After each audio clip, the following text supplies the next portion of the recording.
रत्नागिरीची महानगरपालिका होणे शक्य नाही, मिलिंद कीर. रत्नागिरीची महानगरपालिका होणे शक्य नसल्याचे प्रतिपादन रत्नागिरीचे माजी नगराध्यक्ष तथा राष्ट्रवादी पक्षाचे नेते मिलिंद कीर यांनी पत्रकार परिषदेत सांगितले. ज्या शहराची विकास कामे होत नाहीत त्यांचे कर्तृत्व, असा घणघणाटे आरोपही त्यांनी त्यावेळी केला. रत्नागिरी नगर परिषद हद्द वाढवण्यासाठी प्रयत्नशील असून माजी जिल्हाधिकारी राजीव जाधव यांच्या काळात हा प्रस्ताव मंत्रालयाकडे पाठवण्यात आला होता, परंतु त्यावेळी तत्कालीन पालकमंत्री यांनी त्याला स्थगिती आणली. त्यामुळे हा प्रश्न प्रलंबित राहिला. या नगर परिषदेची हद्द वाढ व्हावी यासाठी 31 मे 2012 रोजी नगर परिषदेने जिल्हाधिकाऱ्यांना कळविले होते. त्यामुळे हद्दवाढ होणाऱ्या ग्रामपंचायतीमध्ये सडामिऱ्या, मिऱ्या, शिरगाव, मिरजोळे, खेडशी, हातकंबा, झरेवाडी, पानवल, पोमेंडी बुद्रुक, पोमेंडी खुर्द, नाचणे, कुवारबाव, नाचणे, कर्ला, भाटे, फणसोप या ग्रामपंचायतीचा समावेश होता. मात्र काही लोकप्रतिनिधी चुकीचे स्टेटमेंट करीत असल्याचा आरोप मिलिंद कीर यांनी केला आहे. झालेल्या या पत्रकार परिषदेत यावेळी राष्ट्रवादीचे नेते कुमार शेटे, राष्ट्रवादी युवा प्रमुख बंटी वंजू आदी उपस्थित होते. नगरपालिकेची हद्दवाढ हा विषय आपण सातत्याने 2 दिवस ऐकतोय, वाचतोय. आज आपल्याला माहिती आहे की रत्नागिरी नगरपालिकेमध्ये 1997ला उमेश शेटे नगराध्यक्ष असताना हद्दवाढीचा प्रस्ताव आला होता, ठराव झाला. त्याच्यानंतर 5 आणि 6ला उमेश शेटेच नगराध्यक्ष होते आणि त्यावेळेला देखील हद्दवाढीचा ठराव आमच्याकडनं नगरपालिकेकडनं झाला होता. परंतु परिपूर्ण प्रस्ताव शासनाकडे प्रस्तावित न झाल्यामुळे तो प्रलंबित होता.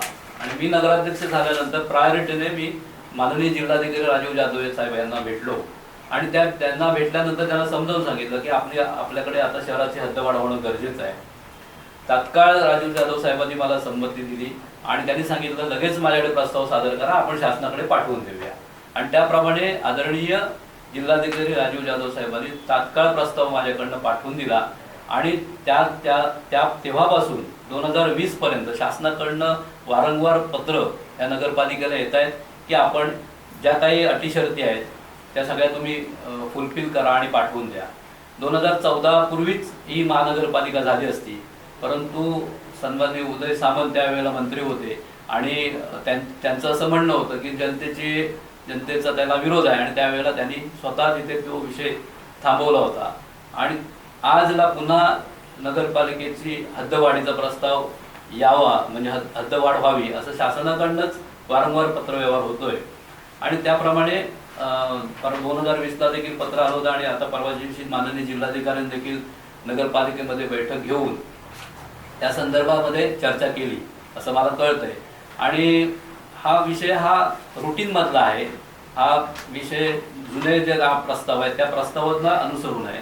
जो जुना प्रस्ताव आहे तोच प्रस्ताव फॉरवर्ड केला जातोय आणि त्या माध्यमातून सुमारे जी काय म्हणलं जातंय की क आणि ड वर्ग महानगरपालिका होईल, ही साफ खोटं आहे, साफ चुकीचं आहे. कारण क आणि ड वर्ग महानगरपालिका होण्यासाठी 3 लाख लोकसंख्या असण्याची गरज आहे. मात्र जर ह्या सगळ्यांची एकत्रित बेरीज केली तर साधारण 2.5 लाखाच्या ते 2 लाखाच्या दरम्यानची ही लोकसंख्या होते. आणि म्हणून हे खोटेपणा जो आहे किंवा खोटा लोकांमध्ये संभ्रम निर्माण करणं किंवा लोकांमध्ये चुकीच्या गोष्टी पसरवणं हे आता आमदार उदय सामंतांनी उच्च व तंत्र शिक्षण मंत्र्यांनी थांबवलं पाहिजे असं माझं प्रामाणिक मत आहे.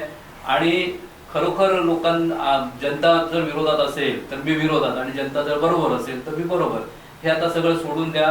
पोरखेळा झालेला आहे. प्रत्येक ठिकाणी तुमचा व्यवसायाच्या ठिकाणी पण तेच, शिक्षणाच्या ठिकाणी पण तेच, कुठल्या प्रोजेक्टच्या ठिकाणी तेच आणि नगरपालिकेच्या ठिकाणी पण तेच. आज जर ती नगरपालिका झाली, एक क्लास नगरपालिका होऊ शकते भविष्यामध्ये ह्या सगळ्या गोष्टींमुळे, तर किमान 1000 ते 800 ते 1000 लोकांना नोकऱ्या मिळू शकतात.